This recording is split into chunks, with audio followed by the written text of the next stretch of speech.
This week on the Wheelhouse. Last day to lawmake.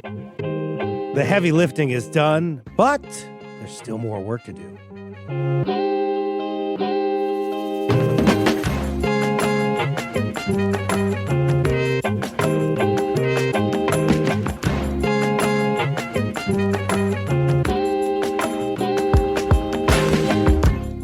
For Connecticut Public, I'm Frankie Graziano.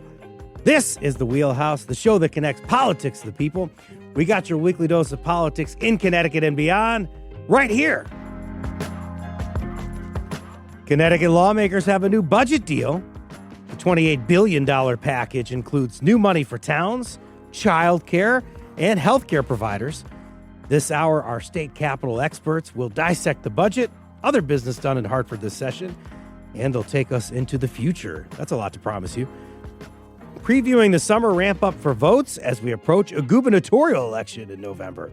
Here to help us with what's gone down in local politics in 2026 so far is Susan Raff, WFSB News Channel 3's chief political reporter. Good morning, Susan. Good morning. I'm looking forward to going into the future, wherever that it may be. For you, it's going to be in the Capitol in a few short minutes. But before we get there, we'll also bring on Ebong Udom, a reporter from WSHU, senior reporter. You just had your show on this morning, and now you're ready to talk to us here. Hopefully. Nice to be with you. Nice to be with you as well. Folks, are you satisfied with lawmakers' efforts in 2026? Anything you think they should do on the final day? Hit us up, 888-720-9677, 888-720-9677. We start with you, Susan. The new budget, essentially, is this a redo of the second year of the biennium budget? Like a budget adjustment or something? That's exactly what it is. Connecticut lawmakers already passed a 2-year budget, and this is an adjustment. So in the second year, they look and see, what kind of money, the revenues, and it's a big, big year for cities and towns and education.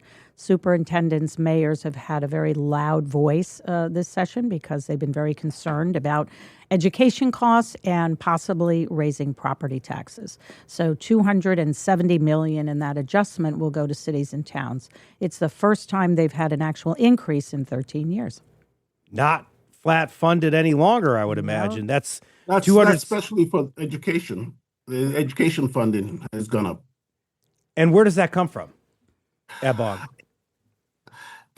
The money comes from the Pequot fund. And what's the Pequot fund?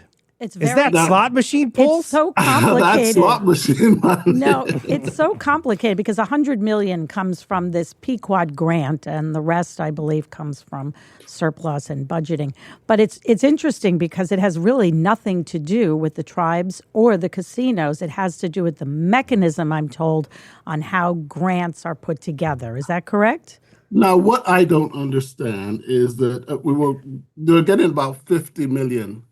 About 57 million before, and now it's gone up to 100 million, and how they got there, I'm still trying to figure out. Well, it might be one of those things that we just don't know the answer, but I think cities and towns want the money regardless of where it comes from. Why do municipalities need more money? They need a lot more money. I mean, education really is very expensive, whether it's transportation, whether they want to hire more teachers. Classroom sizes are very big right now. So, and the only mechanism cities and towns have to address education rising costs are raising property taxes. But here's what's interesting. It doesn't necessarily mean that they're going to lower property taxes. So, people in many of these towns may be surprised by that. It may mean that they're not going to raise them as much, or they're not going to have to make as many cuts in education. So it really depends on the dynamics of each city and town. And this is the year that some folks are starting to see those property tax cuts that came a couple of years ago. They're starting to come to fruition on their bills. State Senator Marty Looney announced on Saturday that he wouldn't run for re-election. He's been a state senator since I was 4 years old in 1993. On his way out, he says his budget tackles some of the funding, challenges caused by cuts from the federal government. How so, Susan?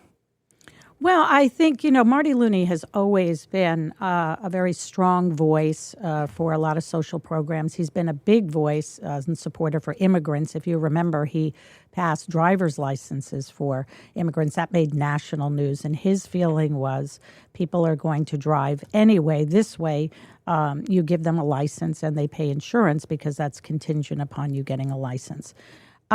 He's had a very strong career. But I think now probably is the time for him to pass the torch to Senator Bob Duff.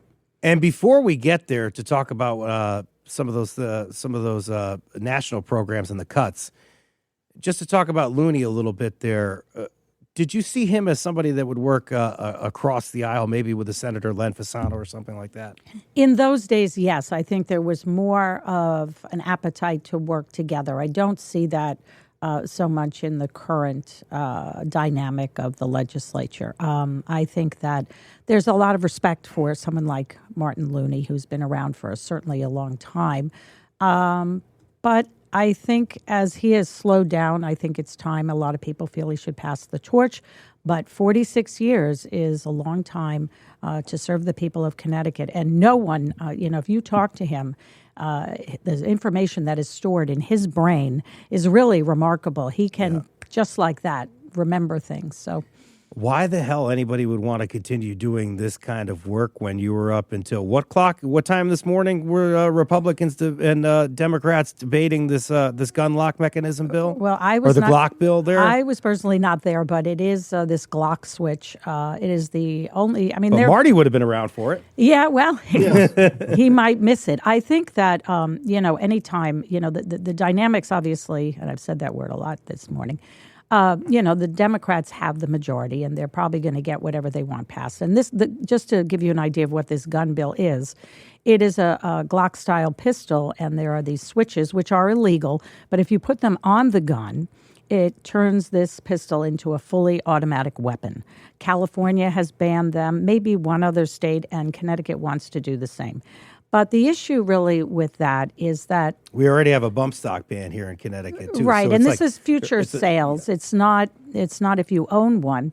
But even Democrats will say this technology changes. And I'm trying to say that they're adapting to it. Yes. And so if the criminals really want to come up with ways to change the gun, they will. So what do lawmakers do? Every year they're going to come back. And so, there's an argument for it. But this, I believe, is the longest debate they've had in the legislature, and it is over guns.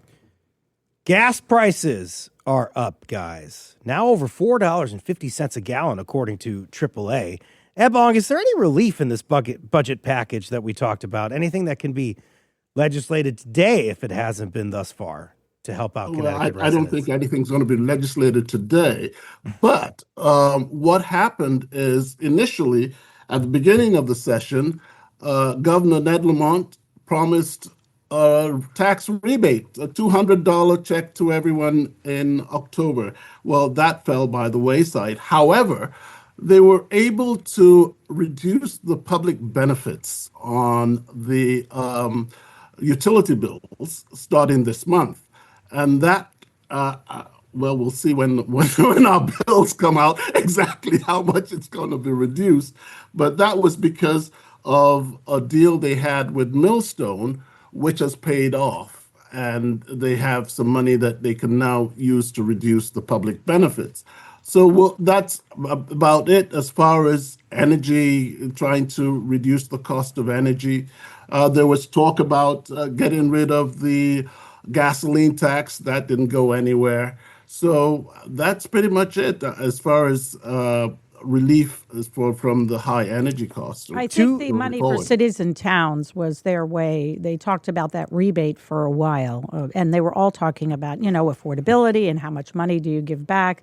But I think the education funding for cities and towns was their way of doing that. Plus, I believe part of the affordability, they're going to give cities and towns the ability to lower their property their mill rate if they want to, and they'll backfill it. But that's only if cities and towns want to, and it's for 1 year. I think some of the things I was hearing about that afterwards is that this is the kind of thing you might say when you're running for re-election, the $200 check. Is that true, or is that kind of just Sure. I something? think you almost we almost expected that there had to be something, that there was going to be a feel good thing for people. You have to do that. especially if the check goes out in October. The only work done to sort of ease the tension on skyrocketing energy costs, is that really it, Ebong, or is there anything else? Or is there at least anything that was talked about? Is there? We're continuing to talk about fossil Well, fuels here in Connecticut. Senator uh, uh, Fazio, who's running for the GOP ticket to run for governor, has been pushing this whole energy affordability thing, and he's been pushing that we should actually use some of the money to cushion the effects, and that didn't go anywhere. Some of the surplus money he was talking about, that was a way to use some of the surplus money, but that didn't go anywhere.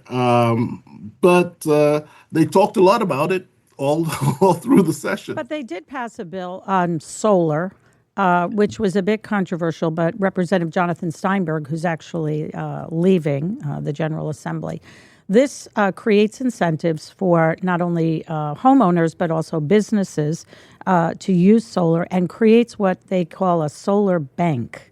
So you can store that power. But the concern, obviously, people saying, well, if you create incentives, it means for the prices to go up.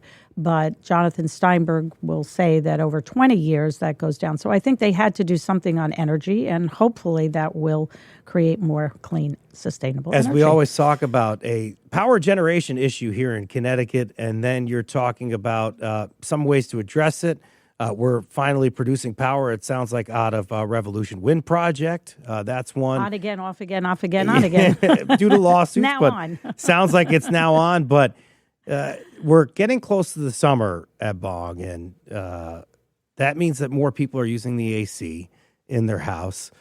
And there's going to be a sticker shock, right? So can the public benefits charge sort of and the cut there, can that overcome the sticker shock, I guess? Can that help people overcome it? I doubt it. However, it will bring down your bill a little bit. But considering how much I paid last summer for my electric bill because it was so hot, Tell me, and how we much had to did use you the pay air for- conditioning so much. How much did you pay for your electric bill? Tell us. I don't want. I don't want to remember. I mean, it went up. I've never paid that high for my electric bill. I think it was about $600 to $800, I think, is what a No, lot of people are saying. really? No. It was about $300-400 at the highest. I'm feeling ever pretty paid. good right now because I might be one of the few people. I don't have air conditioning. Look at you. How do you live? I live in a cold, dark How do cave. we live? Yeah, good for you. I'm AC in it all year long, and I'd like it to be at 66 if possible. All right, we got to go to homeschooling.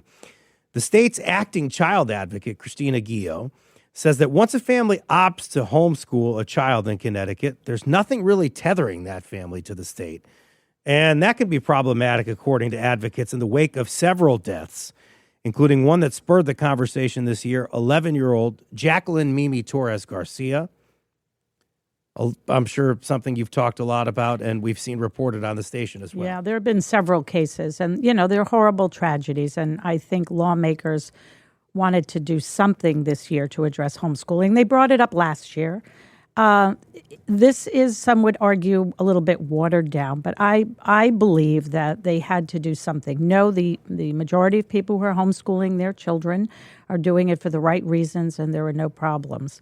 But for those kids who are falling through the cracks, it certainly gives people an opportunity to abuse them. Connecticut's the only state in the country that has no laws, nothing when it comes to homeschooling. So you can just take your child out of school and hope for the best. So those cases really prompted lawmakers to do something. And the legislation that came out, and it was, contentious. There were long debates over it. It basically, if you does a background check, if you are on DCF, have an open case, you cannot homeschool. Obviously, if you're on the sex offender or child abuse registry, you cannot homeschool. And it does require an annual registration. So that every year when you take your child out of school, you fill out a form, I'm withdrawing my kid for homeschooling. There are no home visits. That's it. But you register with the Connecticut Department of Ed, right? Or is it DCF? I think it's Connecticut Department it's of Ed. the Department of Ed through your school. But Republicans argued, and with good reason, that it cannot solely fall on homeschooling parents, that the Department of Children and Families, and we just recently saw, now they're on the hot seat for a very tragic situation in Middletown, Yes. where a man threw his baby off of a bridge, even though the mother had pleaded with DCF that they were in a bad situation. So a lot of work has to be done with DCF, and there is legislation this year that passed which requires more training. And they also found that 80% of visits from DCF are virtual, and that was unacceptable to everybody. And so they want to do something about it. But it really is a multi-pronged approach. It cannot just fall on homeschooling parents. And I should note that they added money for DCF in the budget as well. And the thing about it is that for homeschoolers, they felt threatened and they came out in force to try and so there was some compromise that was done on this bill to get it through. And the fact that you have to basically, once you report, it's like every year you have to, affirmatively say that, you are homeschooling your child, and so that people don't fall through the cracks. And the way they justified that was that every child in public or private school is registered at the beginning of the year. And so they want to keep track of children that way. We talked a lot about this session thus far, the big ticket items, but what were some other points of debate this session, Ebong, that you want to point to? Let's start with the ICE restraint bill. ICE restraint, yes. I think you took the words right out of my mouth. Because that got quite a bit of debate, and it got quite testy in the House because of a number of amendments that the Republicans were introducing that kept debate going late into the night. And that was probably the latest that the House met this year, because Speaker Matt Ritter has tried to make sure that they try and get out early so that people don't end up, unfortunately, a couple of years ago, we had a tragedy where a member died in an accident after a late night session. Yeah. And so they've tried to avoid that in the House. But a little bit of controversy there because of a post that one of the Democrats made after that debate that the Republicans didn't care for. But what happened as far as that bill is concerned, now ICE agents and all federal agents will be subject to the same type of regulations as the state and local police, that they have to identify themselves, they can't wear masks. And there was a lot of debate about whether that would be violate federal law. Basically, that would be a clash with federal law. And it's going to be definitely, it will be, there'll be some type of litigation over this, and the Republicans were saying that the state would not prevail. Right. I think part of the legislation also restricted where ICE and law enforcement can go. No places of worship, hospitals, churches. It no doubt will face legal challenge, and Attorney General Tong made a note saying, bring it on. Connecticut will defend itself. It's already being challenged in several states, including California. Because at least multiple times last year, the federal Department of Justice, or the federal government first, and then it was the Department of Justice, had Connecticut as a state and some counties in there as well, listed as sanctuary designations as well. So there Right. is some Federal law, though, supersedes state law in most cases, so it will certainly face a challenge. But is it worth fighting for? Some feel it is. From Connecticut Public, this is the Wheelhouse. I'm Frankie Graziano. You've been listening to Channel 3, Susan Raff, and WSHU senior reporter Ebong Udama, and you'll hear from them again after the break. We're going to go from the state capitol to the campaign trail, where it gets hot in a hurry with parties nominating candidates for governor in less than 2 weeks. There's more Wheelhouse right after these words.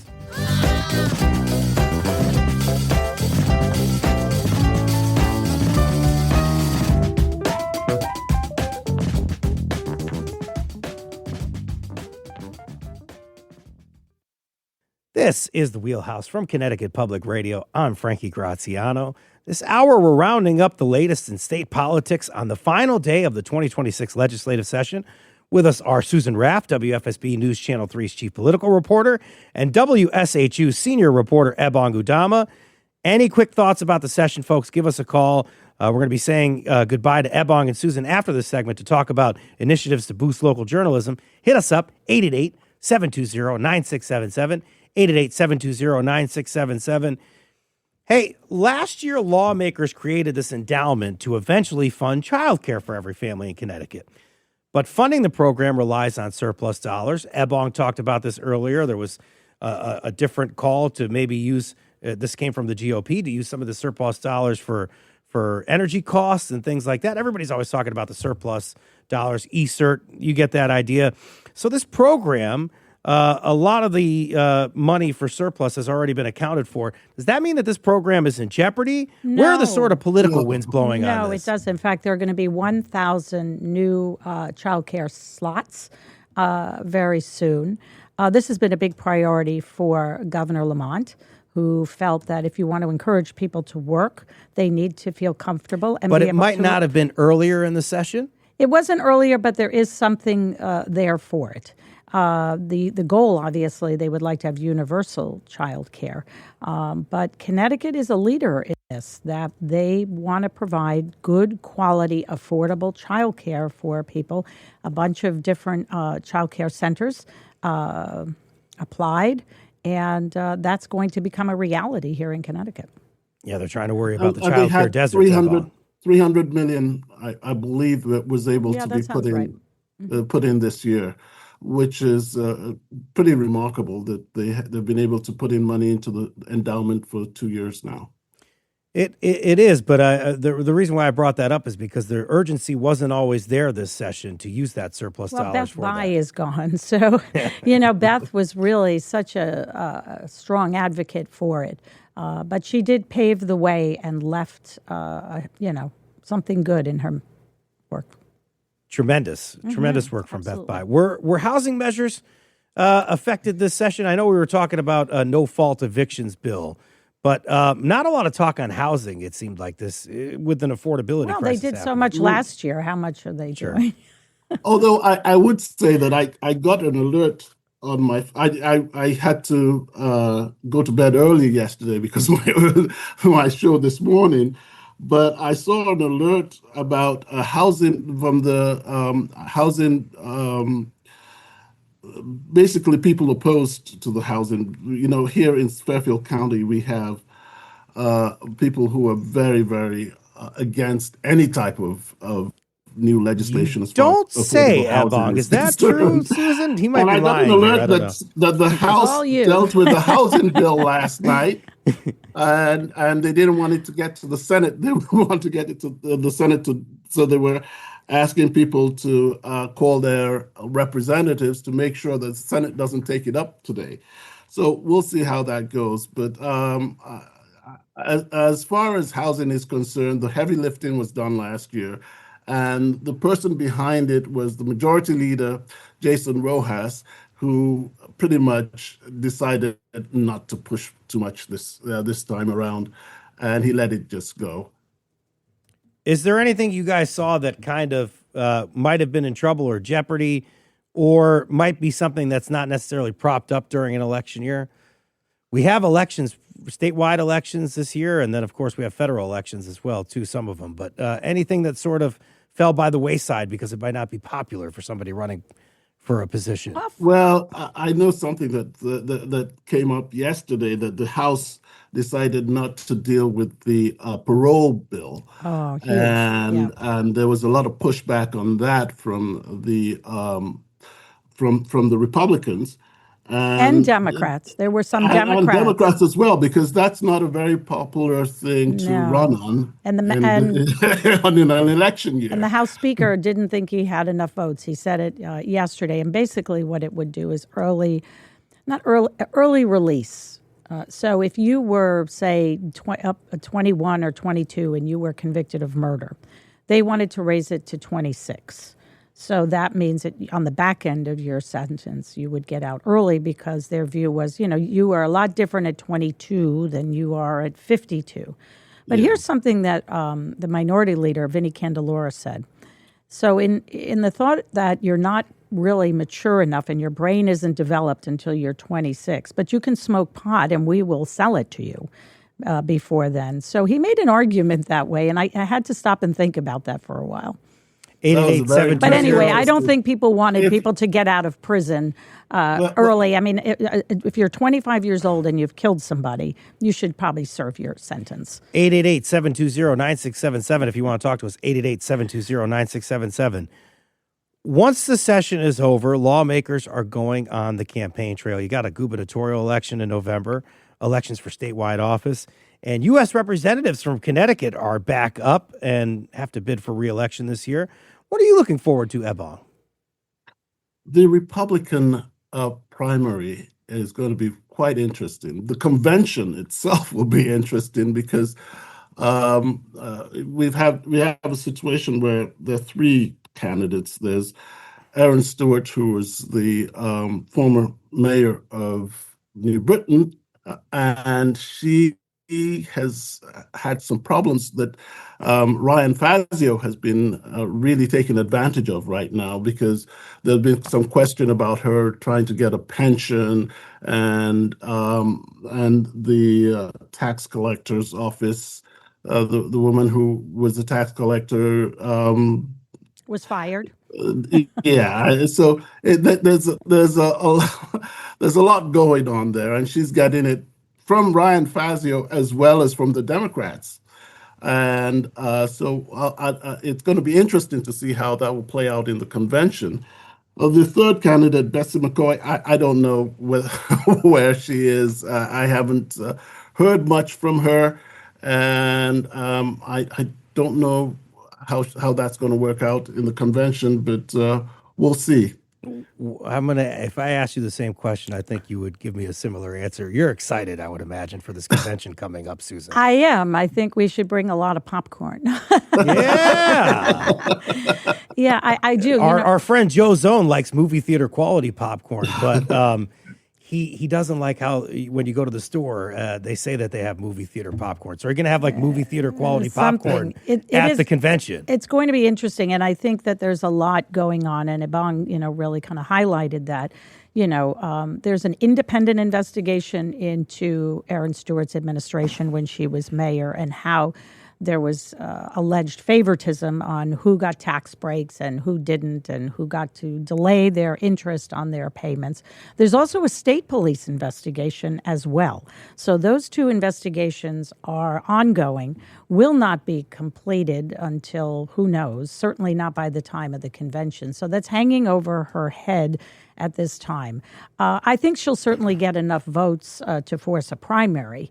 I'm not sure now whether she will be the endorsed candidate at the convention. Certainly, it sounds like some tough times for Aaron Stewart. Follow Susan for more information on that.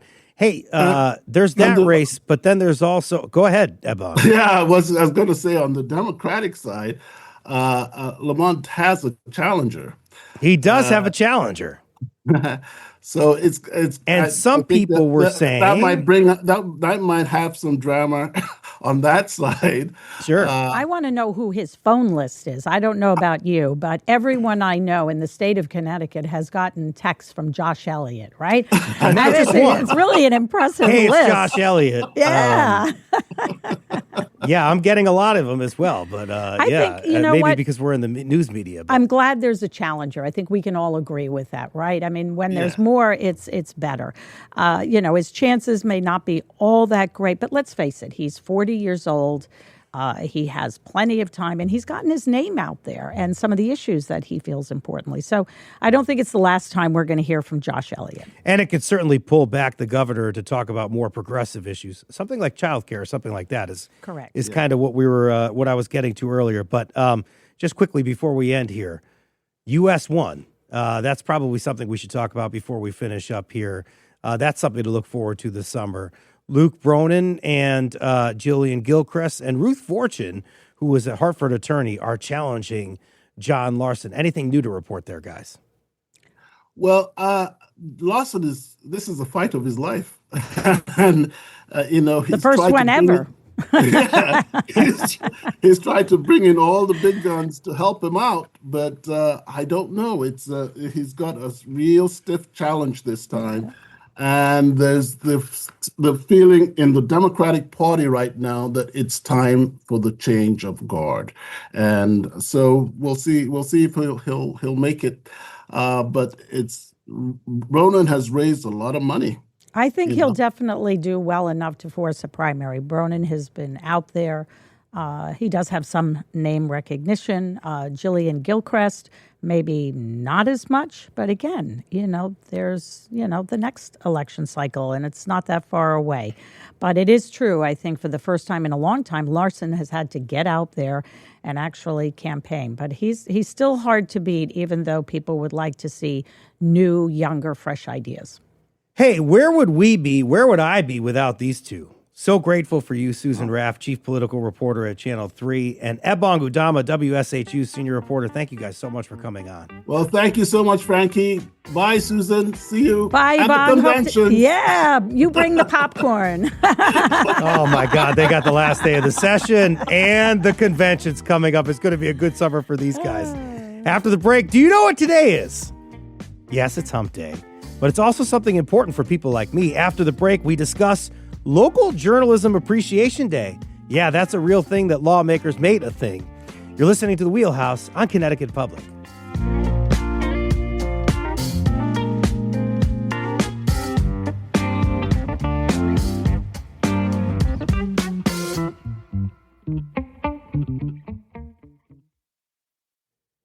This is The Wheelhouse from Connecticut Public Radio. I'm Frankie Graziano. Today is the last day of the 2026 legislative session. It means it's an important day for local news. But Wednesday, also Local Journalism Appreciation Day. It's a time to recognize the work of reporters and reflect on why local news matters today and always amid national cutbacks. Joining us now to talk more about the local news are the publisher and CEO of the Connecticut Mirror, Bruce Potterman. Hi, Bruce. Hi, Frankie. Nice to be with you. And Harriet Jones. She's a journalist and audio storyteller, and she used to edit Frankie Graziano's copy as managing editor at Connecticut Public. Hi, Harriet. Hi, how are you, Frankie? Good to see a familiar face, and look at you matching me. How about that? There you go. That's what friends are for. Hey, I want to start with the big news. There's some big news happening around this building, and everybody's talking about it. The Connecticut Mirror just won a Pulitzer Prize for local reporting. Congratulations.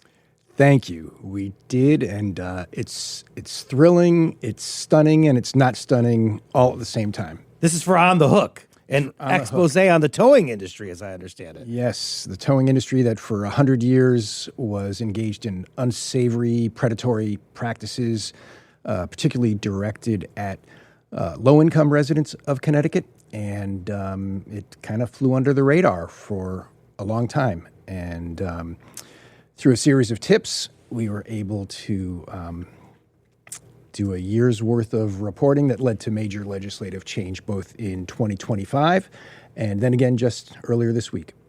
You know, we're all going to rub up against Bruce and try to rub up against him right now and the rest of the crew here to try to really share in that success that you guys are having or feel it, because it's exciting stuff. And it's like, you don't win a Pulitzer every day. So congratulations. Well, thank you. And you all won some nice awards of your own recently. So We did. We got a lot of SPJs. We got a lot of other awards, but man, that's a great award that you guys got. I want to make sure you get your due on that. So as we mentioned, in addition to today being the last day of the session, it's also Local Journalism Day in Connecticut. When did Local Journalism Day become a thing in the state legislature, and what role did you play in it, Bruce? Well, it became a thing a year ago. Representative Kate Farrar approached me at the gubernatorial inaugural ball in 2023, early 2023, and said, what can the legislature do for local journalism? And we talked about a number of different ideas. And since then, she has filed a number of bills to try to generate some small level of public government funding for local journalism. None of them have gotten over the finish line. Some have advanced through one house, but not the other. So last year, we kind of decided, we know that elected officials support the concept of local journalism. Let's just get them to say yes about something related to local journalism. And so it's easy to say yes about a Local Journalism Appreciation Day. And so that's how that came into being. First Wednesday in May. And that's today, May 6th. And that's today. Connecticut Mirror put together a video commemorating Local Journalism Appreciation Day. Featured in the video are lawmakers talking about the importance of local journalism from inside the state capitol building in Hartford. Here are lawmakers Kate Farrar, as you had mentioned earlier, and Stephen Harding on what journalism means to them. To me, why local journalism matters so much is that it really is the heartbeat of us knowing what's happening in our community, and also it's essential to making sure that we know how to get involved in our community. I look back at my time as a child growing up in Brookfield and all the local publications that we used to have. It made residents more informed, and it also helped residents feel great. As a little kid, I used to love getting caught being good and having a picture in the Brookfield Journal. Those are the things that we lose as we lose local journalism. There's not much to the proposal, as you mentioned, in terms of, you just wanted them to get to say yes about something, right? So why did it get pushed through? Well, I think it's a relatively easy thing to say yes to. And I think people also believed in the importance of local journalism. And as those two clips show, legislators do appreciate local journalism, and we can talk a little bit about. But the point is that why. you want. I should have said it this way. But the point is that you're hoping that in the future they'll pass more bills related to supporting. Ultimately, we hope they pass more bills, and frankly, we want to remind your audience and other audiences that local journalism really does matter. We're living, kind of in the midst of a major contraction of journalism overall, particularly local journalism, and particularly journalism that addresses public policy, and so. Local Journalism Appreciation Day is an attempt to raise people's consciousness of the importance of local journalism. Because, as you know, Frankie, as local journalism declines, corruption goes up, polarization goes up, misinformation goes up, government waste because of lack of coverage of government goes up. And as journalism declines, voter participation rates go down, and stronger state voter participation, civic engagement goes down, understanding of candidates and issues goes down. So that's part of what we want to reinforce for folks to better understand and appreciate local journalism. Harry, I want to get your take now. Why does local news matter? And what do you think about Bruce's efforts here to try to get Local Journalism Appreciation Day to be a thing here in Connecticut? I think it's a wonderful first step to, have legislatures say, yes, local journalism matters. That's great. And what we're hoping for, as Bruce was outlining, is that they actually start to put some dollars behind it in the future.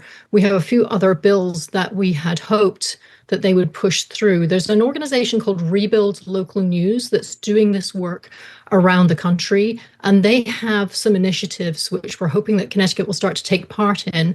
One is for employment tax credits for organizations that employ new reporters, government advertising spend with local media media, so that if government's advertising, some of that money stays in the state, tax breaks for small businesses that advertise with local media, and also journalism fellowships. That was one that we really had hoped would get through this session, and that would have created 12 fellowships for early career, reporters who are just coming out of their journalism education, get them into local newsrooms, support them with public dollars, and get them out there and reporting in our communities. And we're very hopeful that some of these measures may come back in subsequent sessions. Before we talk about that and the future here and some of the bills that you could push next year, tell us about the Connecticut Student Journalism Collaborative. I apologize. Connecticut Student Journalism Collaborative.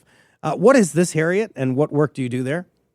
Sure, and it is a mouthful, absolutely. So a couple of years ago, Frankie, you and I both are adjuncts at UConn, Yes, so we've been involved in journalism education for a while.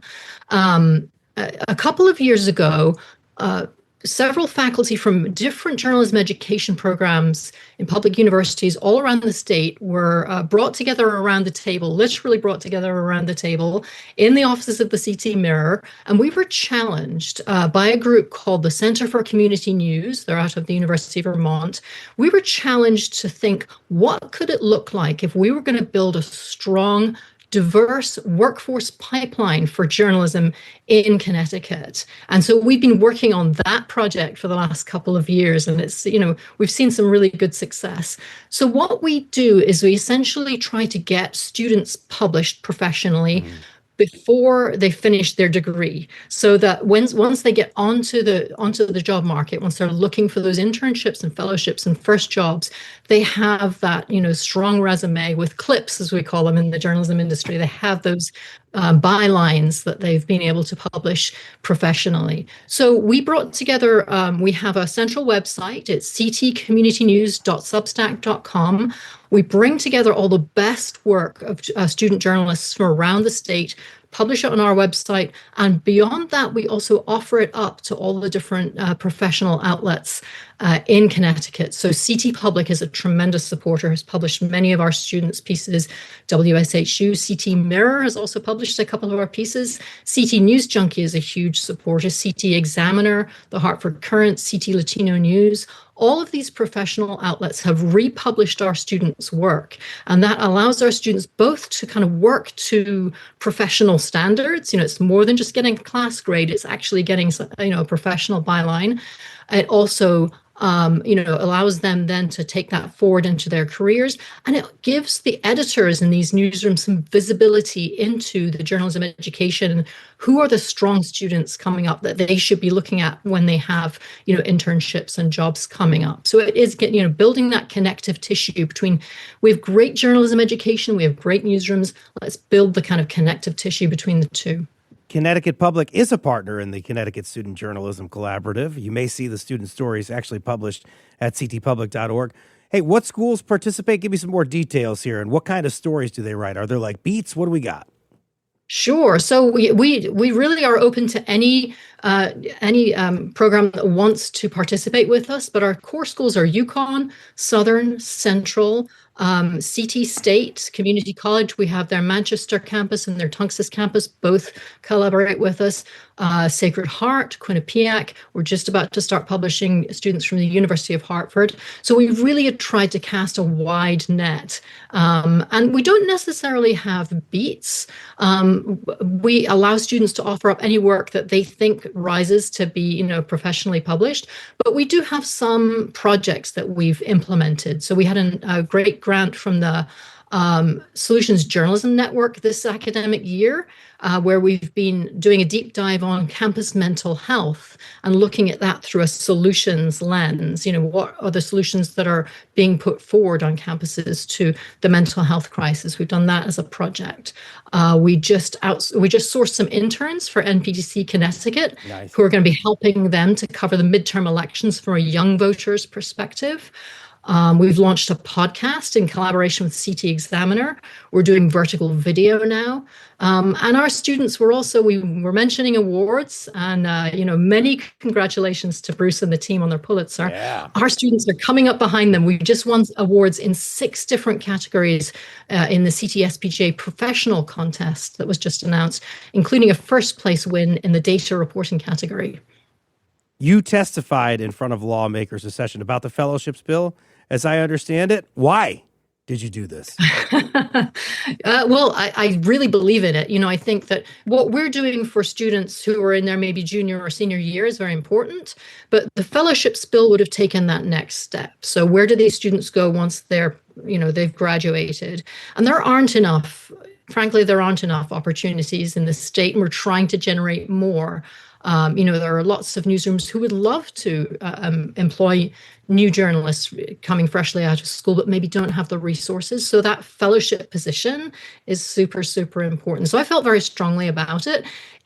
I will tell you, as a lifelong journalist, it's slightly uncomfortable to go and advocate at the Capitol, because obviously, we're used to just covering the advocates and covering the legislators. So it was slightly weird to go and testify, but I did feel it's very important.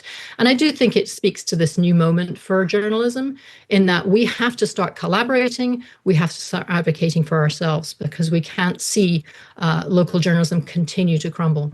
I'm interested to get your take on that too, because you've had to testify as well. Well, I've testified on all of the bills that we've filed over the last 4 years. On the fellowships bill in particular, yes to everything Harriet just said. I'll just note that I am asked by people all of the time, are young people going into journalism? And we hire 12 interns a year at the Connecticut Mirror, 4 in the spring semester, 4 in the summer semester, 4 in the fall semester. We have to turn people away. People are interested in learning the skills that journalism require. So writing skills, research skills, and whether people go into journalism or not with those skills, they can be applied in lots of other fields. So very supportive of the fellowship bill. It seemed like a relatively inexpensive way to also generate some pipeline of talented young journalists.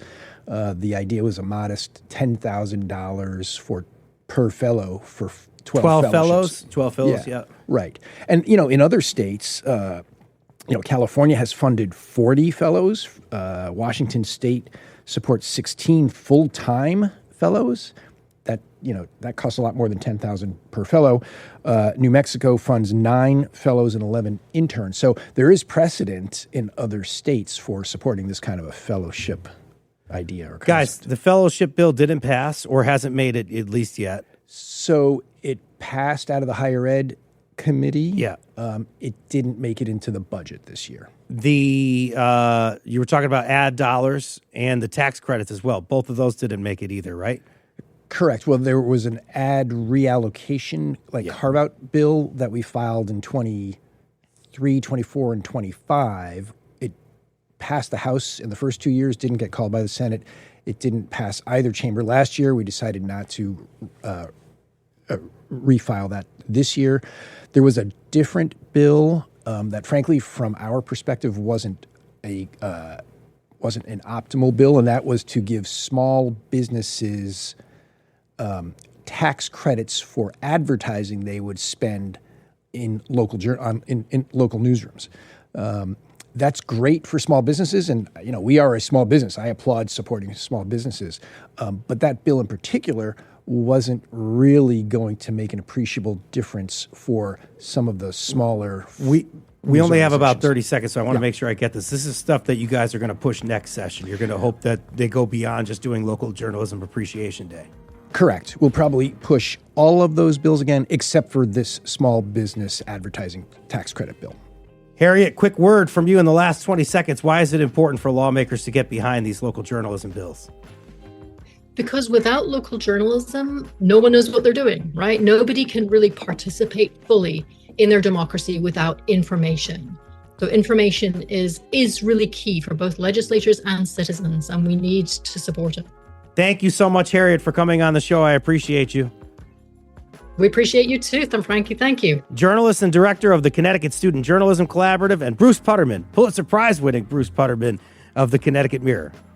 Well, leader of team that was Pulitzer Prize winning, but thank you. Congratulations. Today's show produced by Chloe Wynn. Thank you to Patrick Scahill for your help, and Tess Terrible, and Dylan Reyes and the rest of the crew. This is the Wheelhouse. Thank you so much for listening.